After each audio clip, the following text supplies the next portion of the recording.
this lesson, we will see how to solve a complete linear system of inequations. Consider the complete system of inequations written in its traditional way, that is, as linear combinations of the unknowns as shown here, where not all the b coefficients are null. Since not all b's are zeros, we cannot use the dual con method, and we have to do something. For the dual con to appear in some place, we need to write this system in another equivalent way. To this end, first we multiply the right-hand side terms b1, b2, bm by a virtual unknown xn plus 1, which we make equal to 1 in order not to alter the system. Thus, we also add the last constraint xn plus 1 equal to 1. Next, we move the right-hand side terms to the left-hand sides and we get the system here. Finally, by convenience, we also incorporate the constraint minus xn plus 1 less or equal to 0, which is redundant, because since xn plus 1 is equal to 1, we have that xn plus 1 is larger or equal to 0, which is equivalent to minus xn plus 1 less or equal to 0. In summary, we have the following two initial and final systems which are equivalent. This immediately suggests to solve first the homogeneous systems and impose later the last constraint. Let us see an example. Consider this particular example. First, since we have four unknowns, we add x5 and multiply the right-hand sides, minus 1, 3, 0, 1, and 3, by x5. And move then with change sign to the left-hand side members.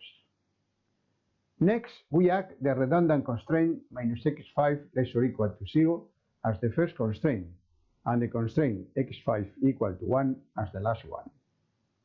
Thus, we get the system that you have there below. Initially, we ignore the last constraint and solve the homogeneous system of inequations. We know that the solution is the dual con of the dual con generated by the vectors with the coefficients of each inequation, as we have already seen in a previous video.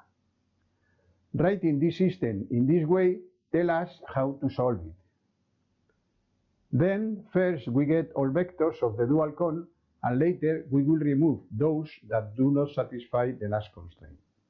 Therefore, we will get first the dual con. The first equation has coefficients 0, 0, 0, 0, and minus 1, which is the first generator of the con. The second inequation gives the second generator vector, which is minus 2, minus 1, 2, minus 3, and 1, and the same with the rest of the inequations. We use the Kubete algorithm that we have implemented in JavaScript as a web page to obtain the dual con. I offer you here the tables that we get from the algorithm.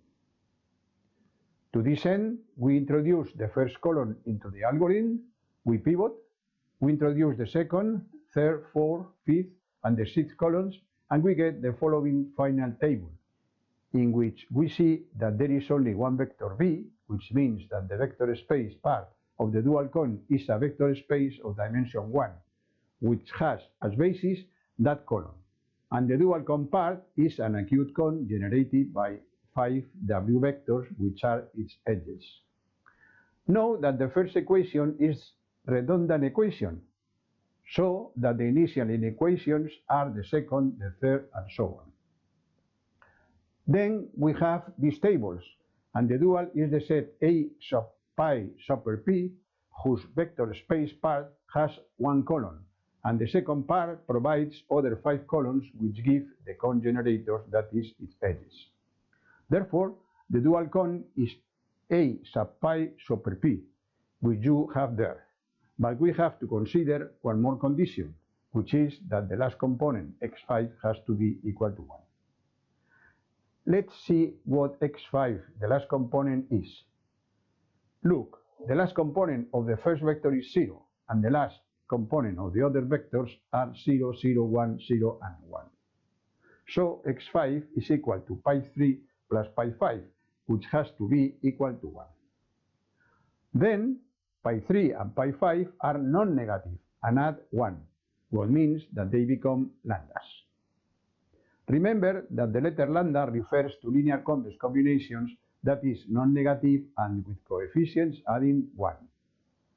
Therefore, of that matrix having 5 columns associated with coefficients pi 1, pi 2, pi 3, pi 4, and pi 5, 2 of them become lambdas, and then other 3 remain as pi's. Then our solution, x1, x2, x3, and x4, where we have removed the virtual unknown x5, we have 3 terms that correspond to a vector space, to a cone, and to a polytope. Then we have found a system of inequations in which the solution is a vector space of dimension 1 plus a cone with 3 edges plus a polytope with 2 vertices. Then we discover that all solutions of a complete linear system of inequations can be written as the sum of a vector space plus a cone plus a polytope, where some could not exist. It can happen that any one of them does not exist. So this example is a general case where we have the 3 components. Similarly to the case of the example of homogeneous systems, it is interesting to see that the initial equations hold independently of the particular cases of the lambda values.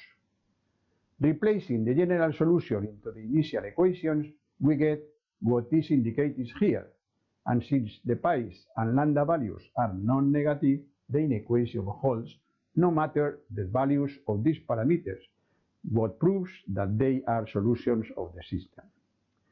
Since our algorithm provides not only the dual cone of the initial cone, but the dual of the cone generated by the first 2, the first 3, and all of them, we have solved 4 different systems for the same price, whose solutions are given in the table. Now it is important to analyze the algebraic structure of the solutions of a complete linear system of inequations.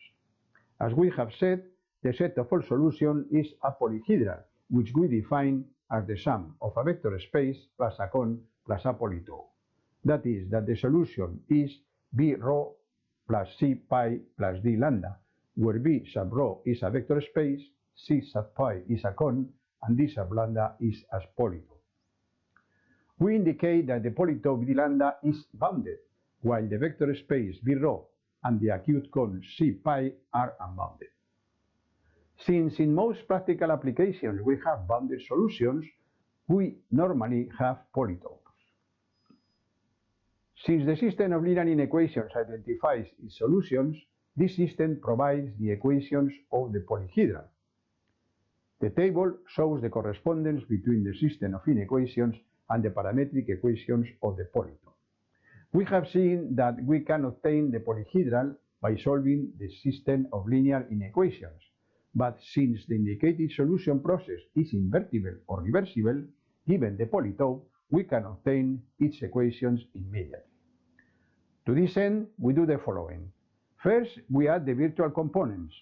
We add to the generators of the vector space and the acute cone one more component equal to 0, and to the vertices of the polyhedron a 1, that is, xn plus 1 equal to 0 for the generators of the vector space and the acute cone, and xn plus 1 is equal to 1 for the polytope. Second, we obtain the dual cone. We obtain the dual cone of the cone generated by all these vectors. And third, we build the linear system of inequations. The generators of the dual cone provide the system coefficients of the independent terms. If we proceed as indicated with this example and use the algorithm to obtain the dual, we are led to obtain the dual of the cone I sub pi, which is the cone indicated, from which we immediately identify the coefficients of the system and write it. This concludes this topic with the hope that you have found it interesting. Finally, we invite you to see the next video dedicated to the problem of compatibility of linear systems of inequations.